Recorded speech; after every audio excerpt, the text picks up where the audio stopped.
ఇక వివరాల్లోకి వెళ్తే అన్నమయ్య జిల్లా రాయచోట్ల ఏర్పాటు చేసిన ప్రజాగలం సభకు టీడీపీ అధినేత చంద్రబాబు హాజరయ్యారు. ఈ సందర్భంగా ఆయన ప్రసంగిస్తూ కూటమి అభ్యర్థి బీజేపీ నేత నల్లారి కిరణ్ కుమార్ రెడ్డి చేతిలో రాజంపేట వైసీపీ ఎంపీ చిత్తుగా ఓడిపోవడం ఖాయమైందని అన్నారు. ఇక్కడ శ్రీకాంత్ రెడ్డి ఎగిరిగిరి పెట్టారు, కానీ సరైన మొగుడు దొరికాడంటూ పక్కనే ఉన్న రాయచోటి టీడీపీ అభ్యర్థి మండిపల్లి రాంప్రసాద్ రెడ్డి భుజం తట్టారు. శ్రీకాంత్ రెడ్డికి రాంప్రసాద్ రెడ్డి సరైన అభ్యర్థి అని అభివర్ణించారు. ఈ నెల 13వ తారీఖు మార్పుకు నాంది, గెలుపునకు పునాది అని పేర్కొన్నారు.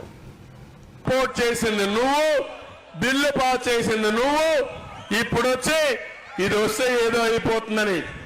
ఆ బిల్లు వల్ల ఎవరికి నష్టం లేదు. అవునా కాదా తమ్ముడు అని అడుగుతున్నా. నేను ఒకటే చెప్తున్నాను, ఎన్డీఏలో తెలుగుదేశం భాగస్వామ్యంగా ఉంటే 95లో ఉర్దూ యూనివర్సిటీ పెట్టాం వాజ్పేయి గారి సహకారంతో. ఆ రోజే ఫైనాన్స్ కార్పొరేషన్ ఎస్టాబ్లిష్ చేశాం, హజ్ హౌస్ కట్టాం. తర్వాత రాష్ట్రం విడిపోతే ఇక్కడ ఒక హజ్ హౌస్ కడపలో కట్టాం.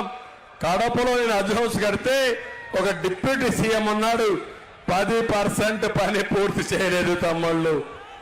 నేను అందుకే మీ అందరికి హామీ ఇస్తున్నా, కడపలో హజ్ హౌస్ కడతాం, విజయవాడ హజ్ హౌస్ కడతాం.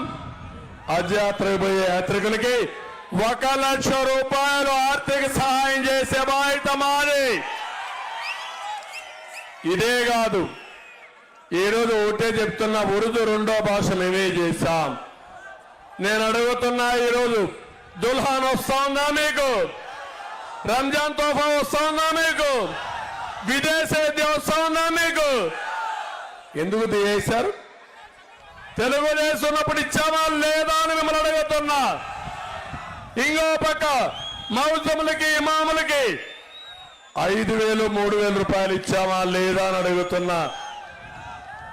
అదే మరి షాదీ ఖానాలు కట్టాం, మసీదులకు ఆర్థిక సహాయం చేశాం. మళ్ళీ మీ అందరికి హామీ ఇస్తున్నా, మైనారిటీలు కాపాడుకునే బాధ్యత నేను తీసుకుంటా. కిరణ్ కుమార్ రెడ్డి గారు కూడా ఆయన హయాంలో ఎప్పుడు కూడా ఎవరికి అన్యాయం జరగలేదని చెప్పి మీ అందరికి హామీ ఇస్తున్నా. ఇక్కడికి వచ్చినప్పుడు నేను ఒకటే మీ అందరికీ, నూర్ భాషా కార్పొరేషన్ పెట్టి 100 కోట్ల రూపాయలు కేటాయించే బాధ్యత మాది. మైనారిటీ ఫైనాన్స్ కార్పొరేషన్ ద్వారా 5 లక్షల వరకు వడ్డీ లేని రుణాలు ఇప్పించే బాధ్యత మాదని మీ అందరికీ హామీ ఇస్తున్నా. ఇమాములకి మౌజములకి 10,000 5,000 ఆందోళన ఇచ్చే బాధ్యత మాదని మీ అందరికీ హామీ ఇస్తున్నా. ఇదే కాదు, ఢిల్లీలో సుప్రీంకోర్టులో ఉంది, ఏవైతే 4% రిజర్వేషన్లు, మంచి అడ్వకేట్లు పెడతాం, మీ తరపున పోరాడతాం, మీ రిజర్వేషన్లు కాపాడతామని మీ అందరికీ హామీ ఇస్తున్నా. మేము మసీదులు కట్టించేవాళ్ళం. ఈ దుర్మార్గుడు మసీదులే కాదు, ముస్లింల్ని చంపేసే రకం ఈ యొక్క సైకో. అవునా కాదా అని అడుగుతున్నా. నేను అబ్దుల్ కలాంని ప్రెసిడెంట్ ఆఫ్ ఇండియాగా చేయడానికి కృషి చేసిన వ్యక్తిని జ్ఞాపకం ఉందా మీ అందరికీ అడుగుతున్నా. మీరేం చేశారు? కర్నూలు నంద్యాలలో అబ్దుల్ సలాంని దొంగగా చిత్రీకరించి వేధించి 4 కుటుంబ సభ్యులుంటే 4 వెళ్లి రైల్వే ట్రాక్ తల్లబెట్టి పిల్లలు భార్యతో సహా చనిపోయాడంటే ఈ ముఖ్యమంత్రికి సిగ్గుందా అని అడుగుతున్నా.